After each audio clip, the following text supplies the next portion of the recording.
Welcome to the Secrets of Being podcast. I'm Dr. Dawn Airhart Witte, your guide on a transformative journey of personal development and discussions of universal truths.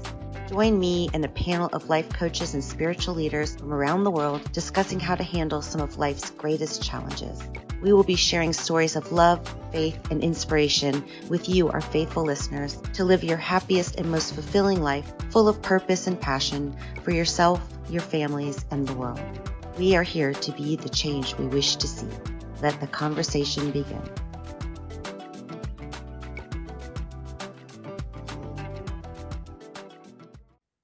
Hi, thank you for joining us on another episode of the Secrets of Being podcast.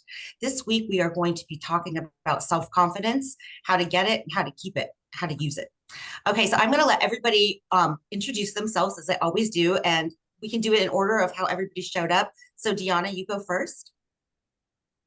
Absolutely. My name is De'iona Monay, and I run a foundation for teenagers. I help entrepreneurs build their businesses, and super big friend of Don's, known her for years, and I'm so happy to be here with you guys. Thank you, De'iona. Patrick. Hey everyone, I'm Patrick Meniboon. I am the courage hacker. So my big mission in life is to help make courage, to help make courage tangible for everybody. And I am hoping to do that in a lot of different ways that just excite me. So that's my story. I'm glad to be here and nice to meet you. Thank you, Patrick. Dr. Tameka. Yes, my name is Dr. Tameka Donaldson-Bridges, and I am the founder and owner of Bridging Our Communities Together for Success. And within that, we help feed the homeless, provide necessity items, and we do a lot. That's why you actually see me in the car right now. I'm actually driving from feeding them, but it is an honor and a pleasure to be here today. Thank you, Tameka. Karla. Hi, my name is Karla Bonkowski Magnan, and I am a licensed clinical social worker.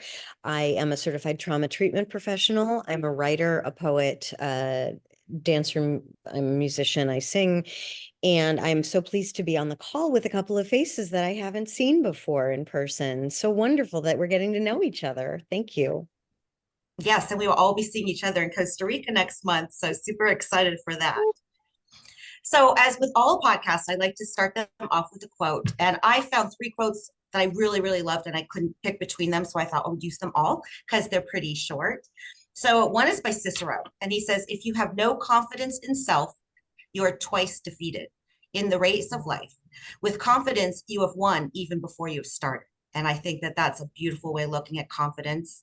The next one, and this one, is by Henry David Thoreau. And he says, public opinion is a weak tyrant compared with our own private opinion.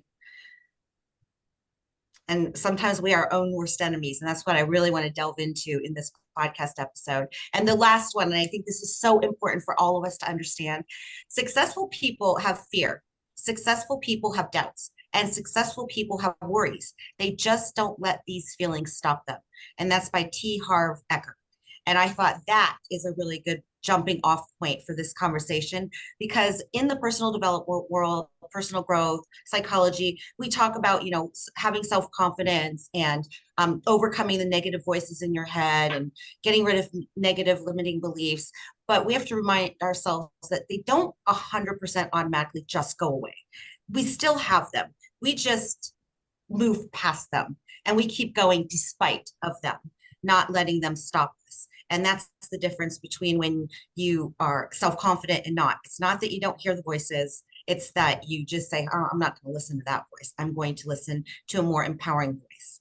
So De'iona, again, since you were first, I want you to jump into that because you work with teenagers, and teenagers are in an age group where this conversation could be really helpful.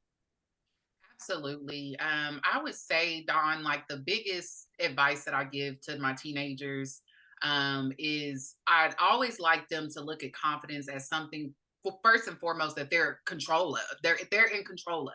that it's just not something that's just there that, you know, has a mind of its own. It's something that you actually control. And the more that you tackle some of these things like fears and, you know, the confidence, say you get broken up with, I tell them, from a boyfriend or something like that, I always teach them not to internalize it, that there's nothing wrong with them, you know, and to literally, once they continue to do that, they'll continue to build the confidence. It'll continue not to bother them. It'll get easier and easier to deal with. I always let them know that, like, from confidence to, again, to fears, to insecurities, all of these things, they will come up. They're normal feelings that we all have. I tell them, even as adults, we have them. And it's kind of like you said earlier, it doesn't mean that we don't have them. It just means that we've learned to navigate through them, you know, with emotions as well. You know, with me running a mentalship program, that's one of the things that we really focus on, is, okay, we do have all of these emotions and all of these things like confidence, but how do we navigate through them? How do we stay in control of them? And it seems to really get through to them when they look at it from a different perspective, because that was like an aha moment for me, honestly. You know, when I started to realize that a lot of these things that we come up against is something that I can control. It's not, you know, there could have been years to where I didn't have a whole lot of self-confidence, had insecurities, things like that. But it's like, hey, it's like an aha moment of like, wait, I can change that.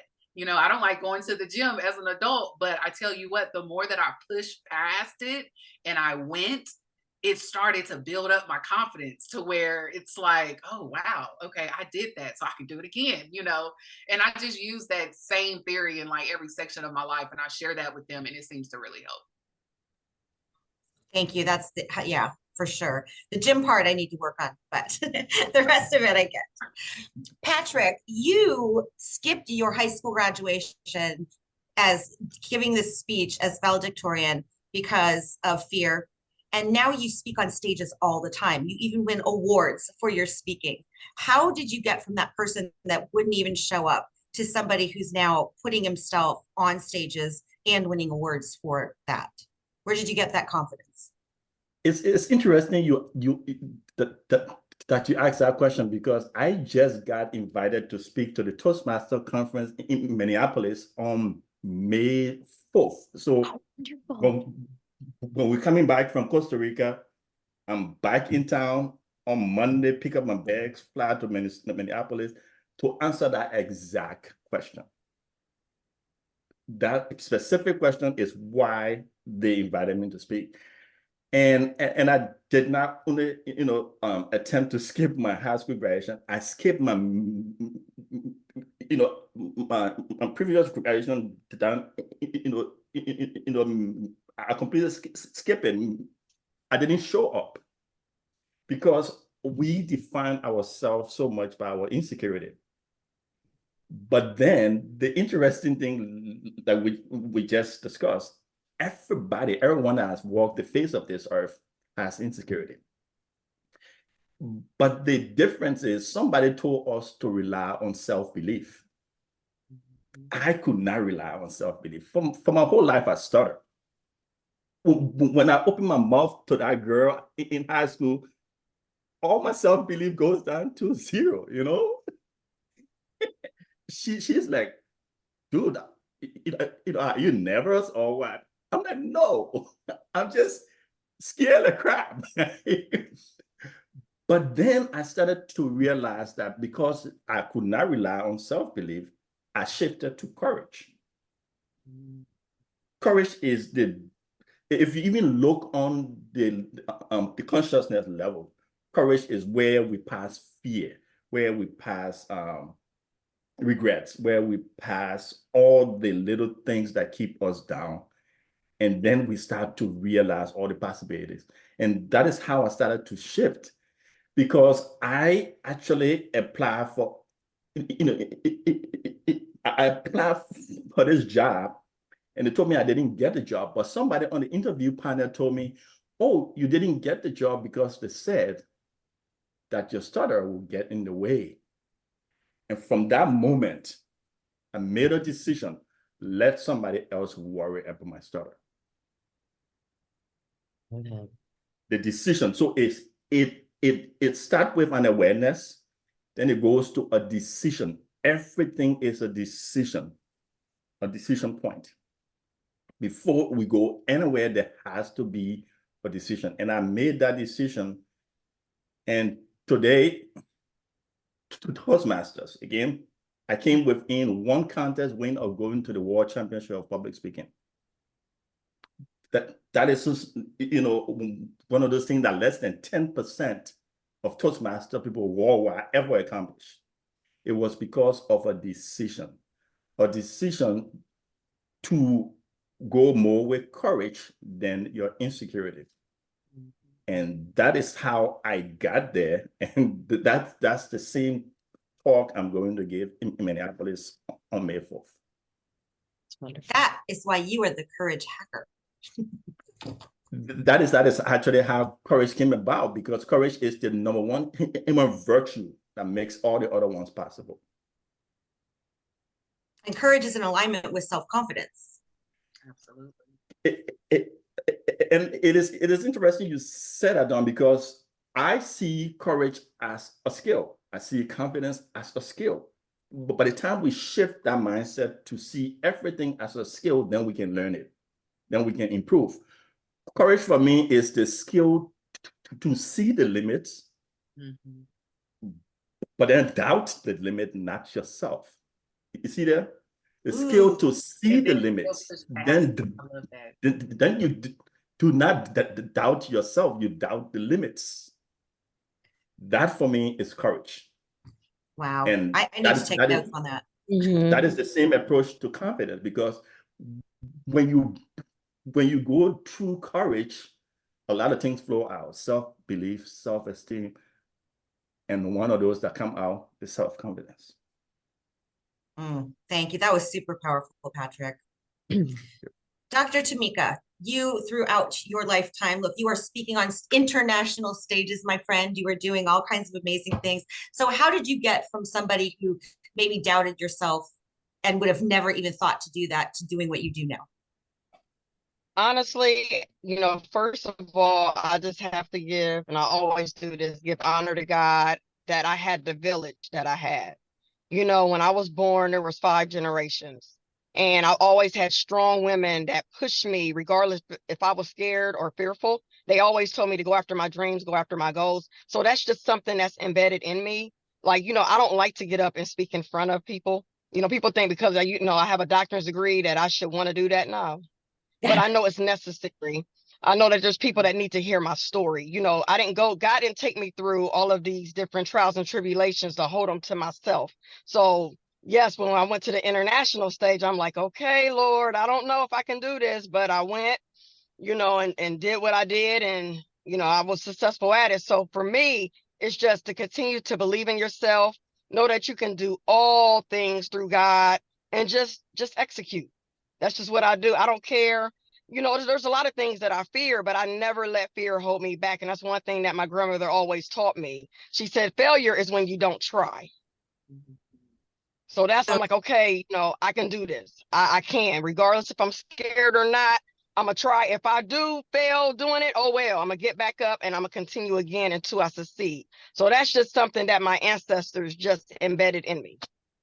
Oh, thank you for mentioning faith, because I think faith is a huge part of the equation to self-confidence. Now, Karla, yes, you get on stages and you sing and you dance and you perform. So tell me, how do you get the self-confidence to get up there and do that?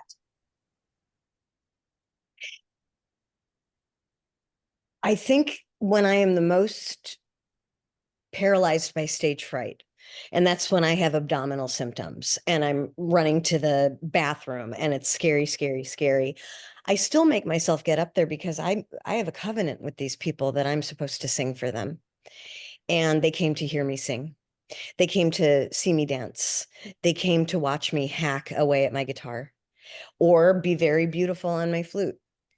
And if I don't go, then we don't. Oh my God, this rhymes. If I don't go up on stage, then we don't grow. If I don't go, we don't grow. And the relationship that a performer has with her audience is really critical to understanding who the performer is. And it's not that we are arrogant or, the big buzzword right now, narcissistic, anything like that. We do like feedback that what we're doing matters to people, but we have the talent and the skills, and so do all of you guys, just in your ways, and you probably make more money at it. We have to express what's inside us, because if we don't, we're not well. So when I enter into a covenant that I will perform for you and I will sing my heart out for you, I'm going to do it, because the idea of backing down, and I understand, Patrick, why you did. I absolutely do. But as an adult now, you were a child, then you were a kid. As an adult, I contemplate, well, do I have to do this show? And then I go, wait a second, that's an energy of feeling contracted. That's an energy of feeling small. It's not maybe the same kind of discomfort as feeling elevated or feeling expansive. They're both, the status quo is the status quo. You can either be deflated or expansive. I choose, like Patrick had said, I make the decision to walk and lean and run into the expansiveness of it, because I have a responsibility to my soul and to my audience. Wow. Yeah, I can't do what you do. But I didn't make that covenant with anybody, so we're good. Mm-hmm. Okay, so De'iona, here's a question that just came to me. What would you, and I, again, because you work with teenagers and the youth, you could give this advice to them or to your younger self. But what is something that was like one of the biggest ahas you had in doing the things that you do? You stepped outside of your comfort zone. You travel to Uganda. You do all these things that like some people are like too afraid to do, but you clearly have enough self-confidence to put yourself out there and do it. So what do you tell yourself that makes you push past those boundaries of just normal and do too extraordinary? Right. That's a great question, Dawn. And the first thing that pops in my mind that pushes me to keep pushing past those barriers every single time, number one, is the obedience from God. I mean, when He gives you a vision and tells you, this is what I need you to do, this is what I want you to do, when you really truly have obedience, you do it. And I would say that that's the number one thing that makes me keep pushing past and keep getting on that front line, because with me working with teenagers, a lot of pressure comes with that.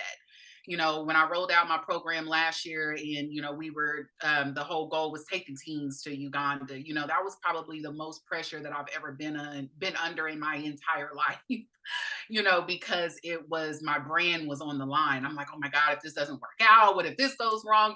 All of these things were like running through my head, but it was God. It was because I knew that He told me to do it, and I knew that He'd have it covered and that He'd figure out everything, was what always keeps me going. But then it's just also not ever entertaining it. I get asked frequently, well, how do you get up and just speak? And people are so nervous to do public speaking. And how do you do this? How do you get on the front line? Kind of like the same question you just asked me. And I'm just like, to be honest, again, we've all kind of talked about it, how we all have the fears, we all have the stage fright. It, to be honest, never goes away, ever. I'm pretty sure everyone on this call can agree that every single time you step foot on that stage, it's the same nervous feeling in your gut and you want to throw up.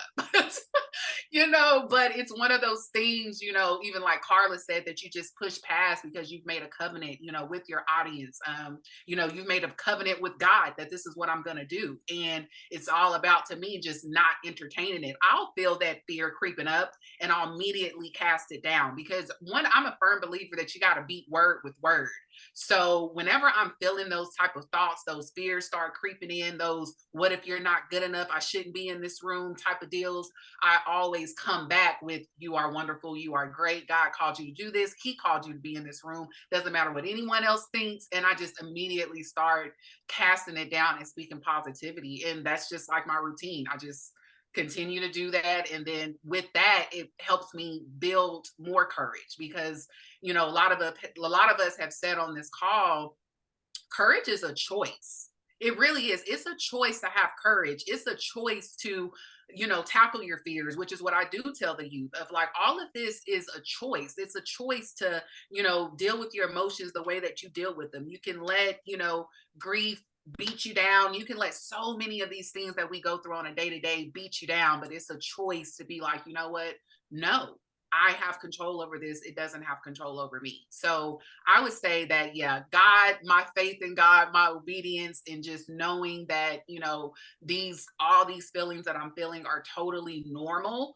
I just got to push past them. And it's so beautiful on the other side, because again, I tell my teens all the time, like, listen, you may not even want to go to the gym. And I always use that because I feel like it's something that a lot of people can relate to. Whether you go every day or whether you don't go at all, it's like, we know how hard it is sometimes to get on those healthy paths. But it's like, once you start to do it, then that builds confidence. And now you're almost unstoppable, and you just keep tackling every portion of your life in different areas with that type of mindset. So I would say that's what I do for sure. Well, and I want to ask you a question about that, because with the trip last year, Uganda and everything, like, not everything worked out exactly the way you'd wanted it to work out.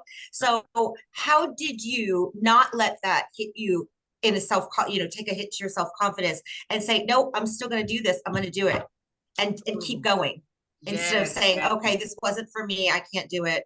I'm not good enough. All that. How did you get past that? I would say, again, obedience from God, because he told me to do it. So I'm like, God, you're not a liar.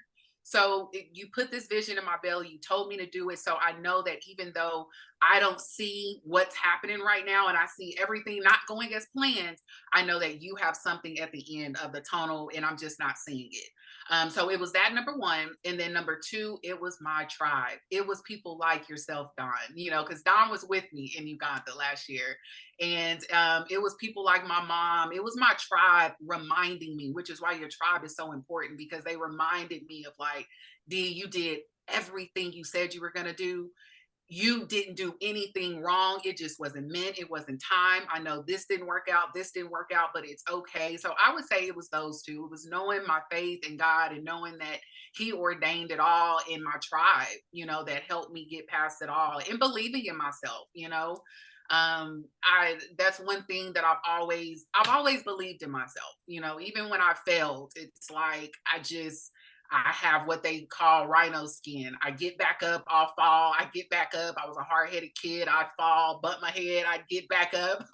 I'm just a get back upper. So I would say, yeah. And because when you've proven to yourself so many times that you can do things that you didn't think you could do, and then you do it again, that helps you continue to build confidence. So I'm like, the more that you continue to beat the odds and beat yourself, that own little voice that's in your head, then, I mean, you're going to see it in your life. You're going to see it play out. So that, I would say, Don, that's how I got over all that. Awesome.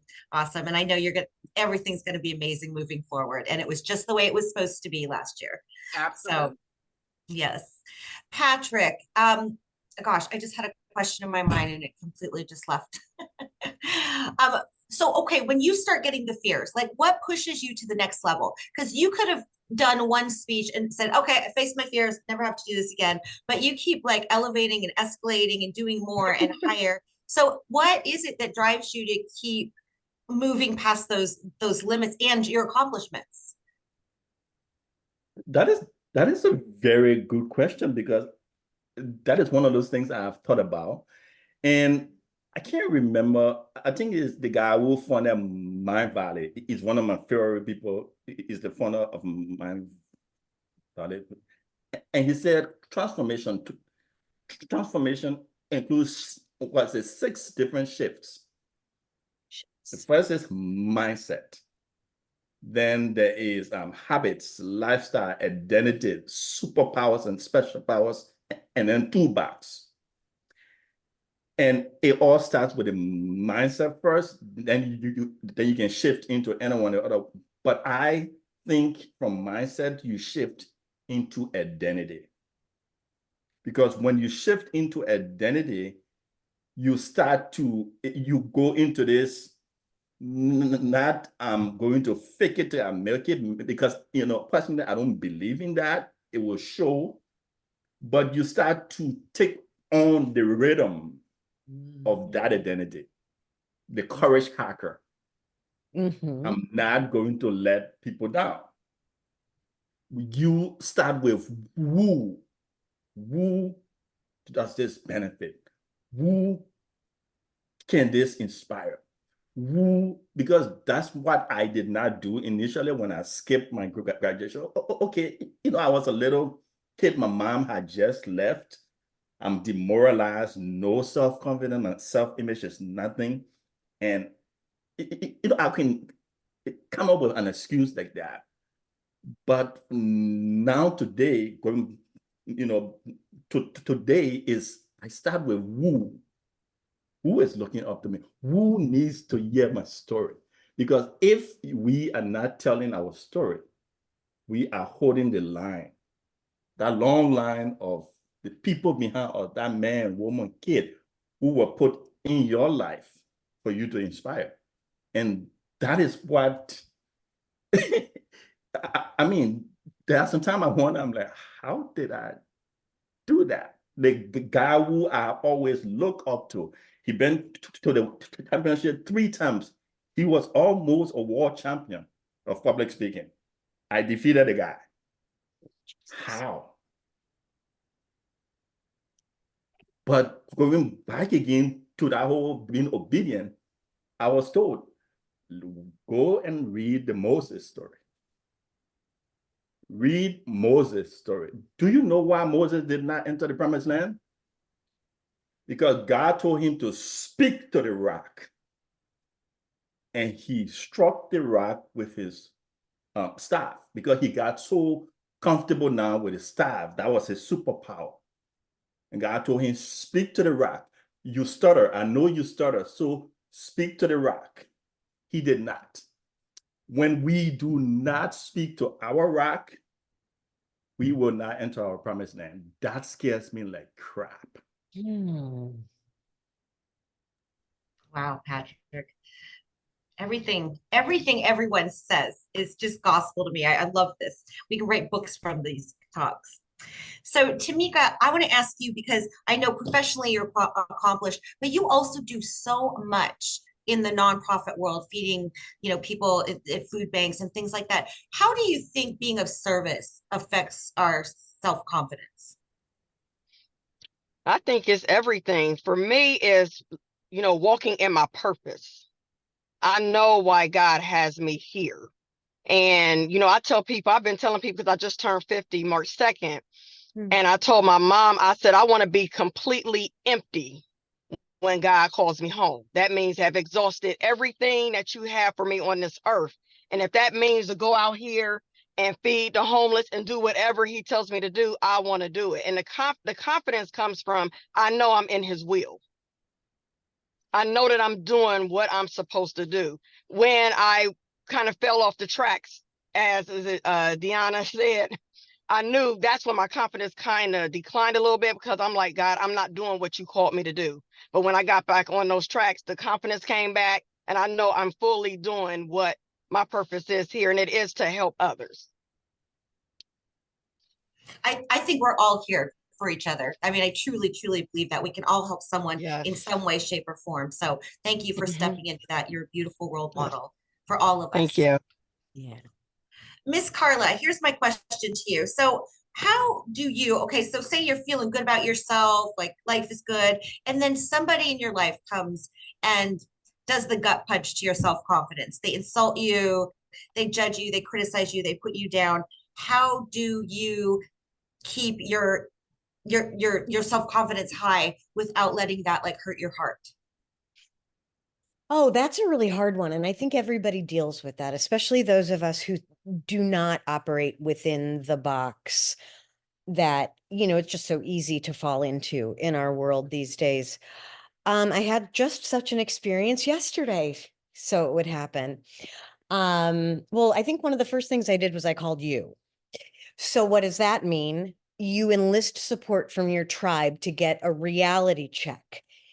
I am flooded with all these emotions. This significant person in my life told me I was this way. Am I this way or not? Because if I am, I want to know it. So I called you. I had a reality check. I learned that actually the differences that divide us, which don't need to, I don't think, but my brother feels very deeply that the division is warranted. When you have your tribe and when you have your soul family and when you have your commitment and covenant, I'm going to use that word again, with yourself and with faith about what your purpose is on this earth, that is when I am able to say, you are viewing me this way, but actually that's erroneous. That your take on me is not resonant in any way with the authenticity that I bring to the table. So do I need to have my feelings hurt because you said mean things to me that aren't true? No, because you're not correct.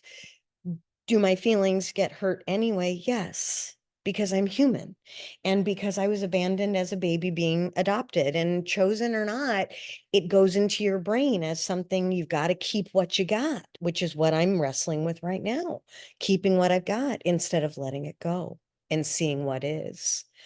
So I would say one of the biggest crises in my family and feeling accepted or condemned occurred yesterday. And all I can say is I enlisted the support of my tribe. I thought through it. I talked to myself. I journaled. And I came to the conclusion that just because I'm not like you doesn't mean that I have to hate you like you hate me.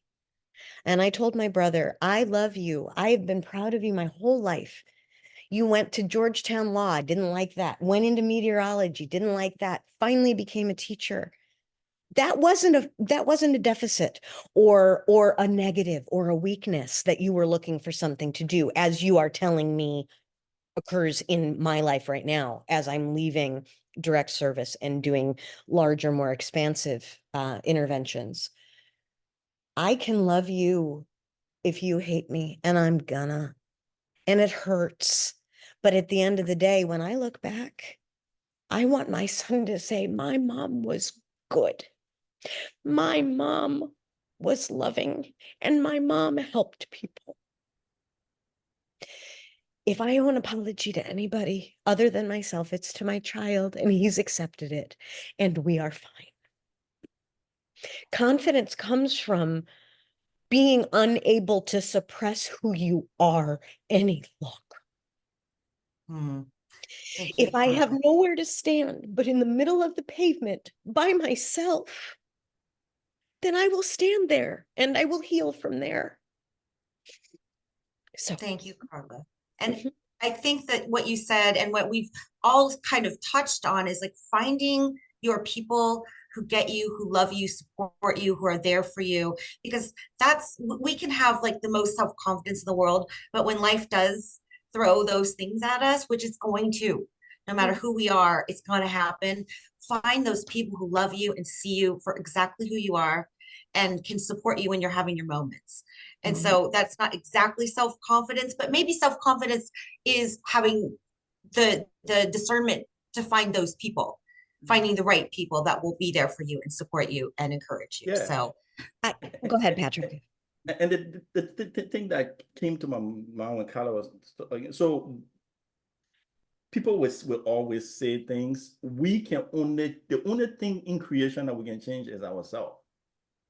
But we cannot allow stuff in creation to change us without our permission. And so when by the time stuff like that happened, the first question I asked myself, what percentage of that is true? Is it 1%? Okay, it's my responsibility to work on that 1%. Then the other one, I'm going to trash it. Because this is stairs. It gotta run, rise, run, rise. Every point on this stairway will require a different set of courage, will require a different set of adaptation. So you just pick that percentage. Okay, yeah, this 1% or 5% is a fact. Yeah. I own it. The other part, that's for you to worry about. Yes. One of the things that I love that Karla said was that she called Don. Correct. She immediately called her tribe. And it's so funny that we're talking about this because I just posted something on social media a couple days ago that it was where I was expressing how I think it's so beautiful when God places certain individuals in your life to remind you of who you are. Because we come up against so many different opinions of ourselves and traumas and insecurities, and that can make us view ourselves from a distorted view. Yeah. To where, and then in turn, we only can go as far as we see and believe. So in turn, it's like we sabotage ourselves from someone else's vision and, again, distorted view of ourselves. But when God sends that tribe and those beautiful people around you to remind you of who you are, I think it's so beautiful because we all are gonna come up against those things. So where we're questioning ourselves, something that someone said that we actually love. I think that's sometimes the worst is when it's coming from someone you love and you're like, okay, well, this person wouldn't lie. So is this true? But then I love it how you also, that shows accountability, that we do the self-reflection first. It's not that I'm going to just shut what you're saying down, but it's like, let me call my tribe. Let me do this self-reflection check. Let me do these two things and then decide, where to go from here, what I need to work on, or if you just totally seen me from your own distorted lens. So, because that happens, people oftentimes view you from their own lens, and their own traumas, and they're pushing it off on you. It happens often. So I love that. I love that, Karla, how you tapped in with Don. Thank you. Yeah, I do too, Karla. I also reach out to my tribe. I'm always self-reflecting. Of course. And I'll tell people, I'm not perfect. I do make mistakes, but I have certain ones that I tell them, if you see something, let me know. I don't get offended. I want you to call and tell me, hey, you did this and I didn't think it was okay. I would rather for you to tell me, don't allow me to suffer in silence. Absolutely. Make me aware of, okay, you need to change. And then I will self-reflect and be like, okay. And I'm not saying everything that come my way, I don't ingest everything, but there are certain pieces I'm like, yeah, that was me. And I need to fix that. So I just thank God for that I am self-aware and allow my tribe to come and tell me about Tameka without getting offended and still showing them love. That.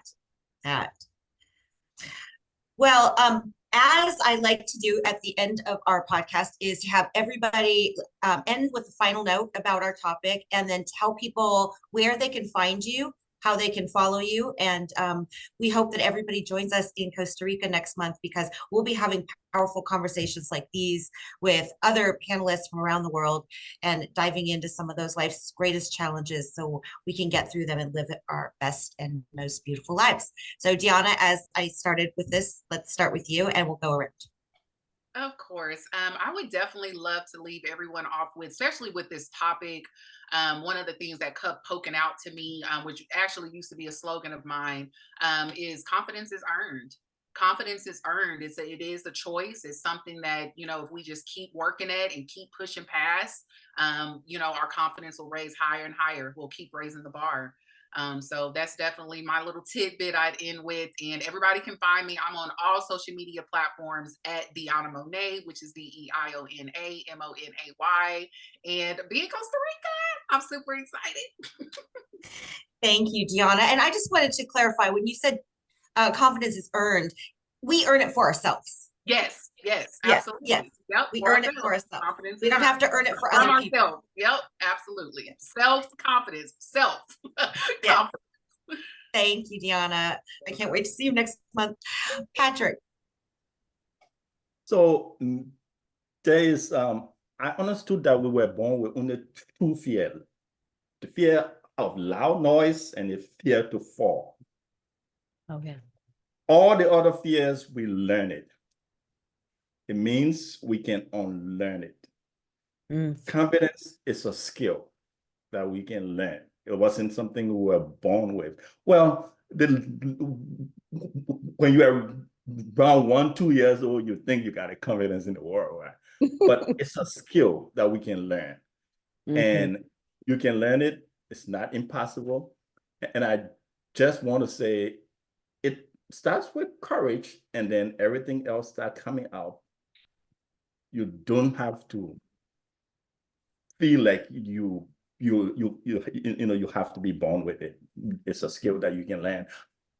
And how to find me, I'm at patrickmeniboon.com. All the other things, flow from there. So Thank you, Patrick. And you will also find all of these speakers on the Secrets of Being website under the speakers portion of the website. So they have direct links to their social media and their websites also.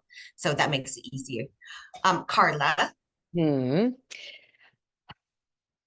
I am learning the scariest thing, and that is that when I am clear inside myself, I don't know what is going to happen, but when I am clear inside myself, if I can be quiet enough to listen for the next right thing to do, I always have magnificent success.